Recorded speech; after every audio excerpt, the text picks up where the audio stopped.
എടത്തുവേൽ താമസിക്കുന്ന എൻ്റെ അനുജത്തിയുടെ വീട്ടിലേക്ക് വെള്ളം ഇങ്ങനെ കയറി കയറി വരുന്നതിൻ്റെ ദൃശ്യങ്ങളാണിത്. സിറ്റൗട്ടിലേക്ക് കയറി തുടങ്ങിയിട്ടുണ്ട്. കുട്ടനാടൻ പ്രദേശത്ത് ഉള്ളൊരു പ്രത്യേകത എന്ന് പറഞ്ഞാൽ മഴയില്ലെങ്കിലും വെള്ളപ്പൊക്കം ഉണ്ടാകും.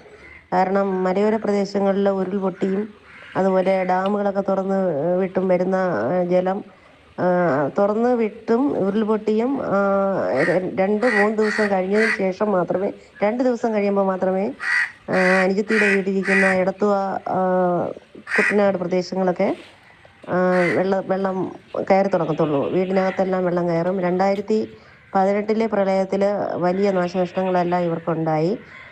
ക്യാമ്പുകളിലേക്കൊക്കെ മാറേണ്ടി വന്നതായിരുന്നു.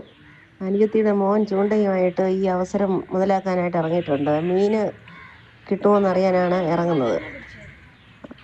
മുറ്റത്തുകൂടിയൊക്കെയാണ്. മുറ്റത്തും നല്ല കുഴിയൊന്നുമില്ല.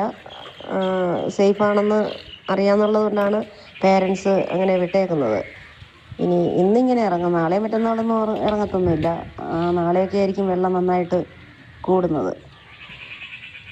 ഇപ്പോൾ വലിയ പ്രശ്നമൊന്നും ഉണ്ടാകില്ല എന്നാണ് പറയുന്നത്. ഇത് ഞാനിപ്പോൾ ഈ വീഡിയോ അപ്ലോഡ് ചെയ്യുന്നതിൻ്റെ 2 ദിവസം മുന്നേ ഉള്ള കാഴ്ചയാണ്. പക്ഷേ ഇപ്പോൾ നല്ലതായിട്ട് വെള്ളം കയറിയിട്ടുണ്ട് വീടിനകത്തെല്ലാം. അത് വീഡിയോ എടുക്കാൻ പറ്റുന്ന സാഹചര്യമല്ല. വൈദ്യുതിയുടെ കുറവ്, കറണ്ട് ചാർജ്, ഫോണിൽ ചാർജ് കുറച്ച് കുറവായതിനാൽ വീഡിയോയും കാര്യങ്ങളും ചെയ്യാതെ ലിമിറ്റ് ചെയ്ത് ഫോണ് അത്യാവശ്യ കോളുകൾ മാത്രം അറ്റൻഡ് ചെയ്തങ്ങനെ നിൽക്കുന്നുണ്ട്.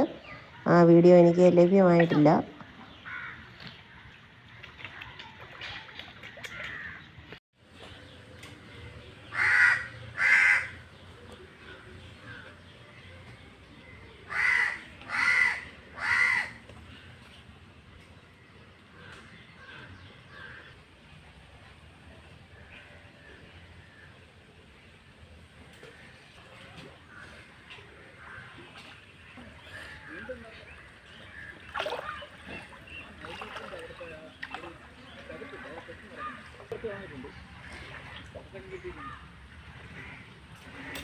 നോക്കിയിട്ട് നാളത്തെ കണ്ടീഷൻ നോക്കിയിട്ട് വിളിക്കുക.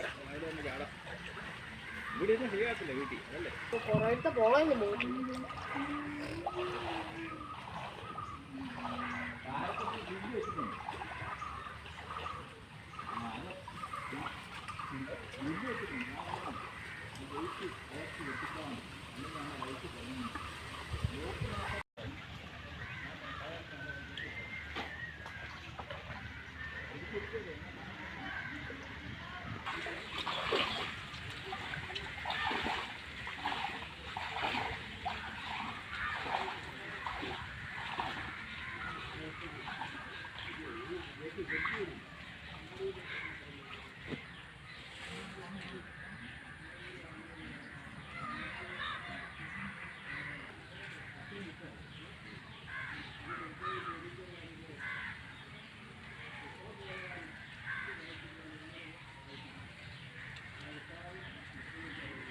Hey, you're not doing it.